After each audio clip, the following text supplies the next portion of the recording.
Hello दोस्तों, आइए जानते हैं देश और दुनिया की 10 महत्वपूर्ण बड़ी खबरों को सिर्फ 5 मिनट में। तो फटाफट वीडियो को लाइक एंड चैनल को सब्सक्राइब कर लीजिए। जम्मू कश्मीर के श्रीनगर में नौगाम पुलिस स्टेशन में शुक्रवार रात करीब 11:30 बजे बड़ा धमाका हुआ है। इसमें 9 लोगों की मौत हो गई है जबकि 29 लोग घायल हैं। मरने वालों की संख्या बढ़ सकती है। घायलों में ज़्यादातर पुलिसकर्मी हैं। इनका 92 आर्मी बेस और SKIMS सौरभ हॉस्पिटल में इलाज जारी है। अधिकारियों के मुताबिक ब्लास्ट उस समय हुआ जब पुलिस व्हाइट कलर आतंकी मॉड्यूल मामले में जब्त विस्फोटक के सैंपल ले रही थी। हालांकि ब्लास्ट को लेकर आतंकी हमले के एंगल से भी जांच हो रही है। सूत्रों के मुताबिक विस्फोट में धमाका तभी होगा तब उसमें डेटोनेटर और फ्यूज का इस्तेमाल किया जाए या किसी तरह ट्रिगर किया जाए। इसलिए ये आतंकी अटैक भी हो सकता है। जैसे मोहम्मद से जुड़े एक आतंकी ग्रुप PAFF ने हमले की जिम्मेदारी लेने का दावा किया है, लेकिन पुष्टि होना बाकी है।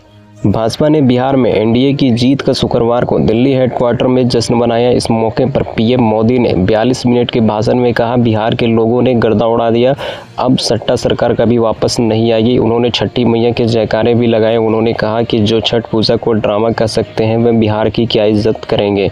इस दौरान कांग्रेस, RJD, पश्चिम बंगाल, केरल, तमिलनाडु चुनाव का जिक्र किया। उन्होंने कहा कि बंगाल में भी भाजपा सरकार बनाएगी। उन्होंने कहा कि कांग्रेस अब मुस्लिम लोग माओवादी पार्टी बन गई है। PM मोदी शाम 6:51 पर मुख्यालय पहुंचे थे। उन्होंने कार्यकर्ताओं का गमछा लहराया, अभिवादन किया। सारे कार्यकर्ताओं ने भी गमछा लहराकर इसका जवाब दिया है। वीडियो में आगे बढ़ने से पहले वीडियो को एक लाइक एंड चैनल को सब्सक्राइब ज़रूर करें। आपका एक लाइक हमारे लिए बहुत ही महत्वपूर्ण होता है, इसलिए वीडियो को एक लाइक ज़रूर करें। देश के 7 राज्यों की 8 विधानसभा सीटों पर हुए उपचुनाव के नतीजे शुक्रवार को घोषित हो गए हैं। राजस्थान से कांग्रेस नेता प्रमोद जैन भाया ने जीत हासिल की है 15,662 सीट से। वहीं BJP नेता मोरपाल सुमन की हार हुई है। पंजाब से AAP नेता हरमीत सिंह सिद्धू की 12,891 सीट से जीत हुई है। वहीं खुशबूदार कौर की हार हुई है। झारखंड से JMM नेता सोमेश चंद्र सोरेन की 38,601 सीट से जीत हुई है। वहीं BJP नेता बाबूलाल सोरेन की हार हुई है।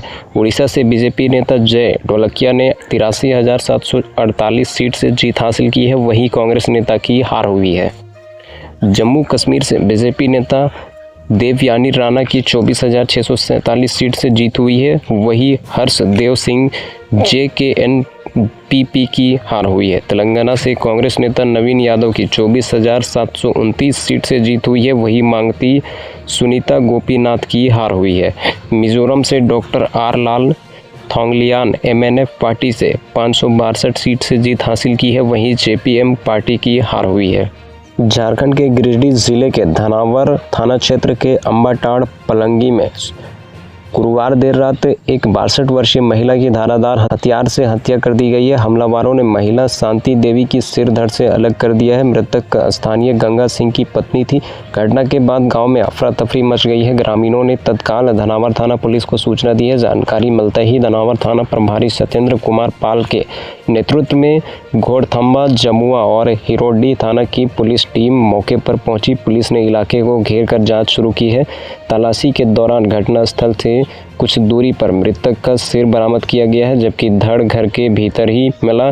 इस हत्या को लेकर परिजनों और स्थानीय लोगों में भारी आक्रोश है। परिजनों का कहना है कि हत्या का तरीका किसी साजिश और योजनाओं की ओर इशारा करता है। परिजनों ने मांग की है कि जब तक फॉरेंसिक टीम और मौके पर नहीं पहुंचती है और वैज्ञानिक तरीके से जांच नहीं होगी तब तक हत्या की असली वजह स्पष्ट नहीं हो सकेगी। पुलिस द्वारा शव को पोस्टमार्टम के लिए भेजने की तैयारी की गई, लेकिन परिजनों ने फॉरेंसिक जांच के बिना शव उठाने से इनकार कर दिया। हिमाचल और पहाड़ी क्षेत्रों में हो रही बर्फबारी और उत्तरी क्षेत्र से आ रही ठंडी हवाओं के झोंका से झारखंड में सर्दी सताने लगी है। रात का तापमान लगातार गिर रहा है।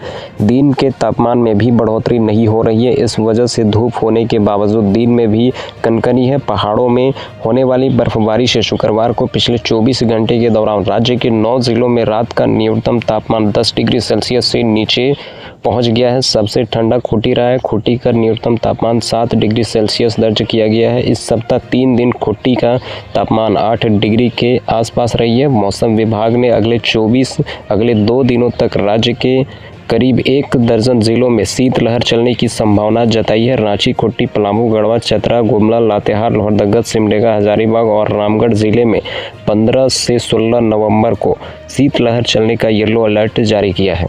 हरियाणा के करनाल में भाजपा की मेयर रेणु बाला गुप्ता पटाखे फटने से झुलस गई है। यह घटना तब हुई जब भाजपा कार्यकर्ताओं के साथ बिहार में पार्टी की जीत का जश्न मना रही थी। मेयर गुप्ता मीडिया से बातचीत कर रही थी कि अचानक एक पटाखे की चिंगारी उनके हाथ और पेट पर लगी, जिससे उनकी साड़ी का कुछ हिस्सा भी जल गया।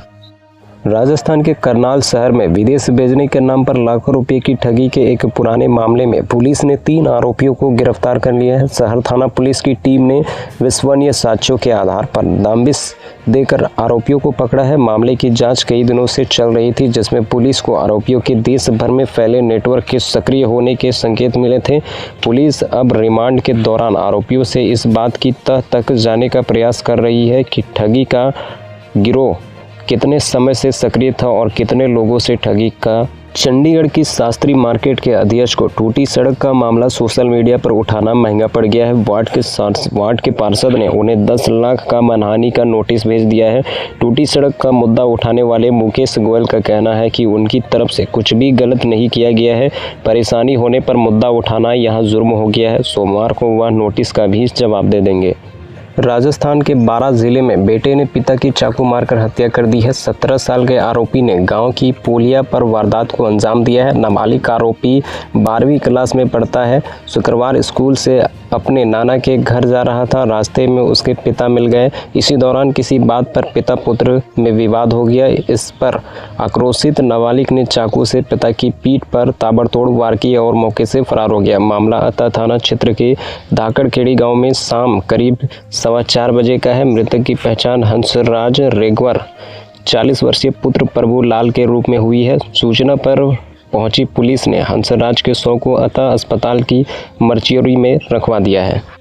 मध्य प्रदेश के छिंदवाड़ा में कथित तौर पर कोल्ड ड्रिप सिरप पीने से बच्चों की मौत के बाद मध्य प्रदेश में दवा निर्माण व्यवस्था पर बड़ा सवाल खड़ा हो गया है। इसी के बाद प्रदेश की सभी 32 सिरप निर्माण कंपनियों की व्यापक जांच शुरू हुई है। अब तक 7 कंपनियों की जांच पूरी की जा चुकी है, जिसमें गंभीर खामियां मिली है।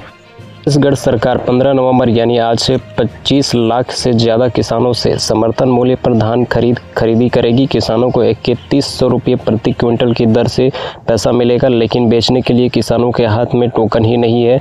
इससे किसान रजिस्ट्रेशन नहीं कर पा रहे हैं। प्रदेश से भर के किसानों के सामने धान बेचने को लेकर परेशानी खड़ी हुई है। सरकार ने टोकन को लेकर वैकल्पिक व्यवस्था की, लेकिन दुर्ग, रायपुर, बिलासपुर, सरगुजा और रामगढ़ जैसे बड़े जिलों में अभी भी किसानों को टोकन नहीं मिला है। ऐसे में किसान के मत्थे पर चिंता की लकीरें हैं। दिल्ली के यमुनानगर बस अड्डे पर आज शुक्रवार की शाम 5 बजे रोडवेज कर्मचारियों ने बीएसएफ जवान के परिवार के साथ मारपीट कर दी है। आरोप है कि कर्मचारियों ने किसी तेजदार चीज से हमला किया है, जिससे फौजी की पत्नी की बाजू में कट लग गया है। वहीं कर्मचारियों द्वारा उसकी बेटियों के सामने गालियां भी दी गई है और मारपीट में छोटी बेटी के पैर में भी चोट आई है। इतना ही नहीं, बस अड्डे पर जवान को बस में बैठाए और उसकी पत्नी के भतीजे के साथ भी मारपीट की गई है। सूचना मिलते ही पुलिस मौके पर पहुंची और घायलों को तुरंत सिविल अस्पताल यमुनानगर भेजा, जहां जवानों की पत्नी की बाजू में 5 टाँके और उसके भतीजे के कंधे व सिर में चोट के चलते इलाज दिया गया है।